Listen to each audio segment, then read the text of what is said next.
Bismillahir Rahmanir Rahim. We begin with Allah's blessed name. We praise Him and we glorify Him as He ought to be praised and glorified. And we pray for peace and for blessings on all His noble messengers, and in particular on the last of them all, the blessed Prophet Muhammad sallallahu ta'ala alayhi wa sallam.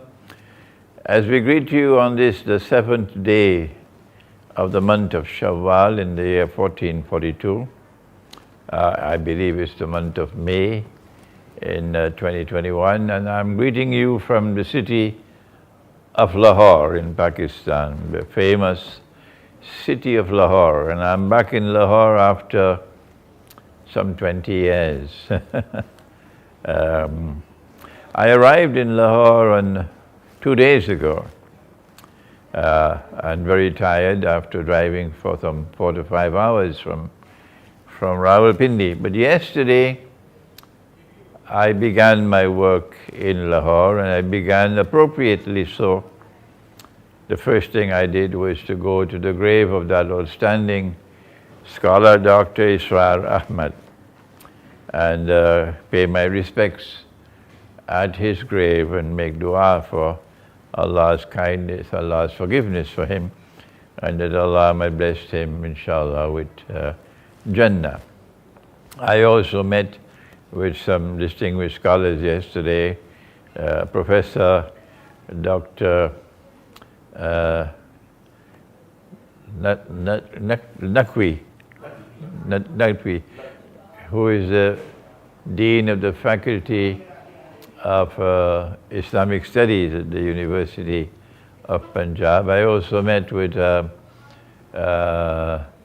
Urwa Maqbool Jan, and we had a short session together, getting to know each other.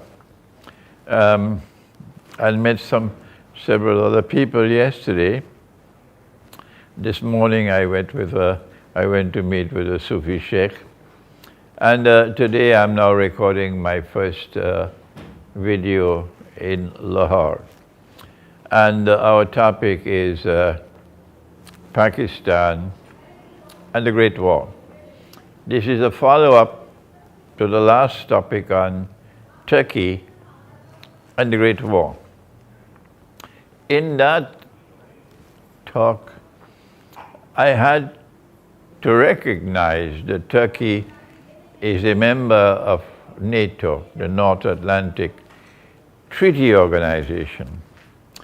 And the Quran very plainly and very clearly has prohibited Muslims from such a thing, membership in NATO. We don't have the time to go into the verses of the Quran, but we've done it several times in the past. And Allah continues to say that if you join them, in NATO, for example, that alliance of Jews and Christians, which is at the heart of modern Western civilization, and which has NATO as its military arm.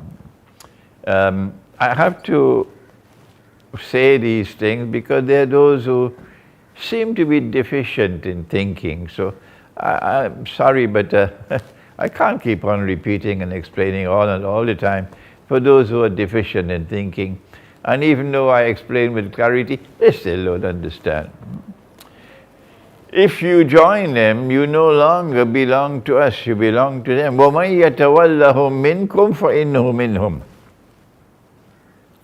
And so using the Quran as the measuring rod, using the Quran as the criterion with which to judge and to distinguish truth from falsehood, we have come to the conclusion that so long as Turkey remains a member of NATO, Turkey don't belong to us, it belongs to them. And we have found, to our sadness, that Turkey is showing no signs whatsoever of leaving NATO. Indeed, NATO has military bases in Turkey, and these military bases have nuclear weapons in them. And they're not there only for decoration.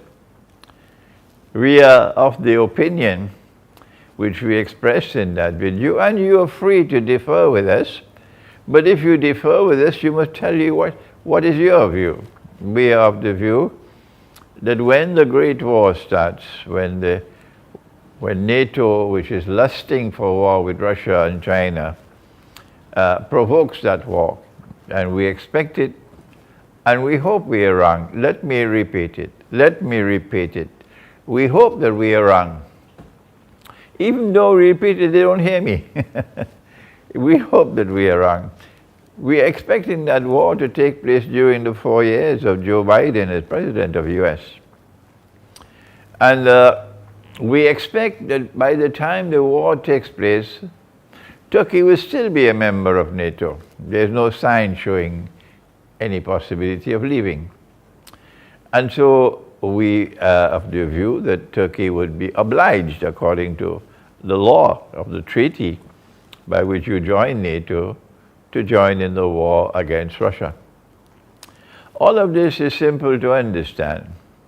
It doesn't mean that I am against Turkey or against this one or against that one or against the Ottoman Empire. Nonsense. This is an analysis. And we have said, and this is our view, and we are sharing our views with you. And it is only to Allah's kindness that now there is an increasing number of people around the world who respect my views. Thank Allah for that. Yes, I know we have critics and critics and critics, but the Arab expression is, the dogs keep on barking, but the caravan moves on. And we thank Allah that more and more people are showing respect for my views.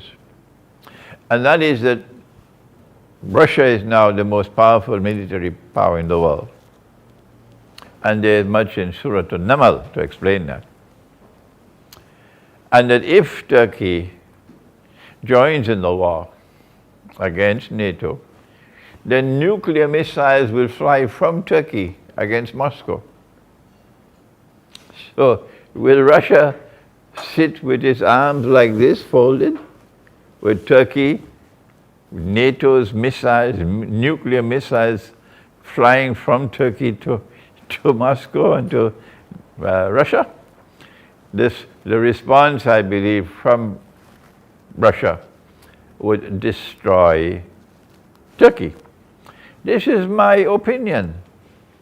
The Turkish army, the Turkish armed forces will be decimated. I'm not saying this because I don't like this one or don't like that one. I'm telling you, this is my military analysis. And I concluded that is perhaps because of Turkey's role in the Great War. That is why our Prophet, Allah's blessings be upon him, prophesied that within 7 months or 7 years of the Great War, the conquest of Constantinople will take place. But there are those who are deficient in understanding, and they don't understand that the conquest of Constantinople prophesied by Nabi Muhammad ﷺ will take place after the Great War. No. It took place before the Great War. The world of Islam is fed up with these schoolboys, fed up with you and incapable of even understanding simple things. Our prophet prophesied the conquest of Constantinople after the Great War, and the Great War has not taken place as yet. And that conquest of Constantinople will become possible because the Turkish armed forces will be decimated in the event that Turkey joins with NATO in war on Russia. If Turkey does not join in that war with Russia, it will imply that Turkey would have left NATO before the war. If that happens, we would be very pleased and happy that Turkey is now acting in a manner consistent with the truth. and submitting to the Quran, but we've not seen any signs that the Turkish leadership is showing that respect for the Quran. And then we've continued to explain that in our view, and you're free to differ with us, the primary reason for the conquest of Constantinople is not military, is not the freeing of the Bosphorus and the Straits of Dardanelles. This was a view I had 10 years ago when I gave my first lecture on this subject at the International Islamic University in Malaysia. Subsequently, I realized, no, this is one of the reasons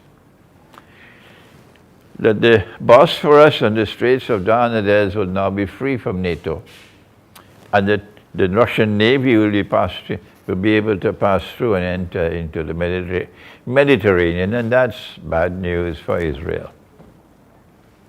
But now I came to the conclusion that no, that's not the most important reason. Because Allah gives insight and He chooses when to give it. And we sit and we wait and we think and we think and we ponder and we analyze.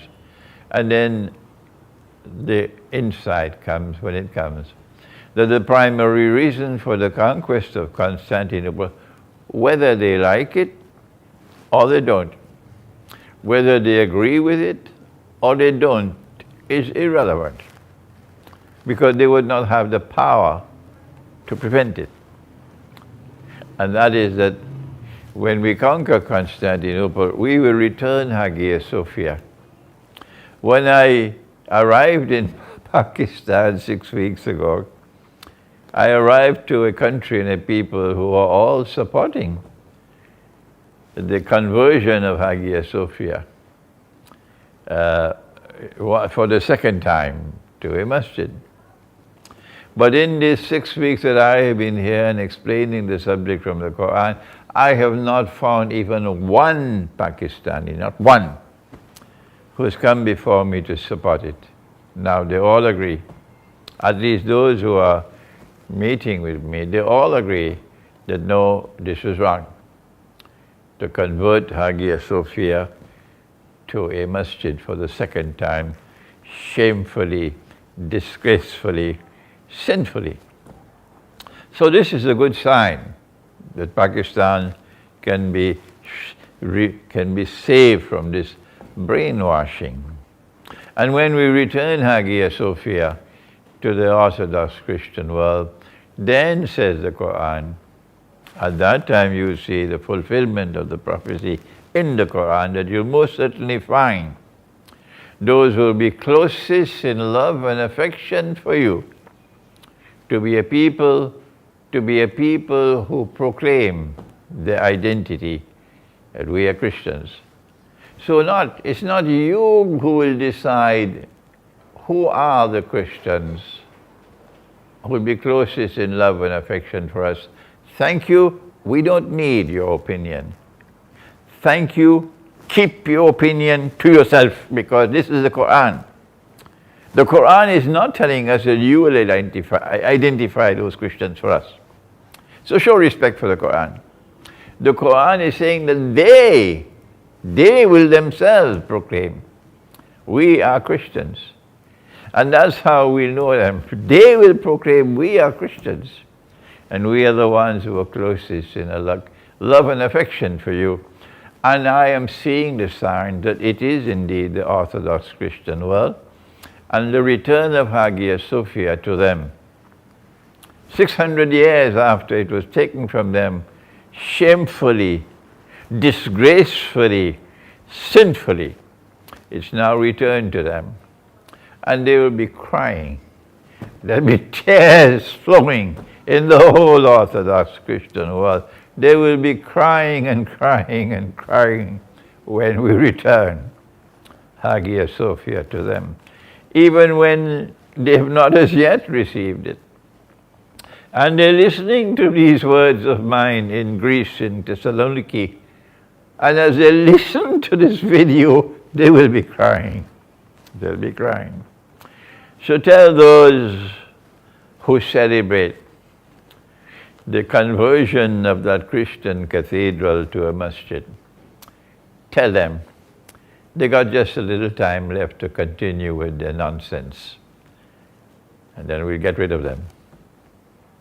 And when that Christian world draws closer to us with love and affection, we ended by saying that the alliance, the friendship and alliance between the Ummah, the community which follows Nabi Muhammad alayhi salatu wasalam, and the Ummah or the community which follows Nabi Isa alayhi salam, in the same deen of Islam, these two communities will come together in friendship and alliance. But when we come to Pakistan, we have a different story now. Because Pakistan is not a member of NATO. Well then, how does Pakistan prepare for the Great War? We don't know to what extent Pakistanis have studied the subject from the Quran. We don't know. And while there are so many who would listen to this video, and they already know the subject because of my book, which you will see on the screen just now, the Quran, the Great War, and the West. You will see it on the screen just now. This book was written perhaps 2-3 years ago. And we take the verses of the Quran which are directly connected with the Great War. The Pakistani Muslims would probably be aware, the Pakistani Christians already know, that a great war is coming prophesied by our Prophet, Allah's blessing be upon him. But he called it the Malhama. And they, the Christians and the Jews, they call it Armageddon. Pakistan would know that our Prophet has prophesied that this war would be unlike any other war there's ever been and any other war that there will ever be. It will be a one-time event in history, similar to when Gog and Magog are released and they spread out all over the world. That would be a one-time event in history. A people with irresistible power and who use power to corrupt and to oppress. And they are released into the world and they spread out all over the world and they take control of power in the world. Gog and Magog. This is the Quran. And eventually they bring a people back to the town from which those people had been expelled for 2,000 years previously. And Allah had placed a ban on them. They could never come back to reclaim that town as their own until Gog and Magog bring them back. And so, of course, we know it's Jerusalem, but they don't. We know it's Jerusalem, so let them keep on waiting. And therefore, that would be a one-time event in history. You got to be blind. For 300 years you have to be blind to not see it. Similar with the Great War. It's a one-time event in history. And our Prophet has said that 99 out of every 100 of the combatants in that war would be killed. There's never been such a war in history. And therefore, we conclude, logically therefrom, that the Great War would be a war in which weapons of mass destruction would be used, unlike any other war in human history. So there are no experts. None. And we from eschatology, we have knowledge today. The political scientists and the military scientists, they don't have that information, we have it. And so in our next video, we take a look at the Great War, in which nuclear weapons and thermonuclear weapons and weapons we don't know about as yet would be used. and millions will die. And what would be the implication in that war for Pakistan? So stay tuned for our next session, inshallah. Thank you. Wassalamu alaikum wa rahmatullahi wa barakatuh.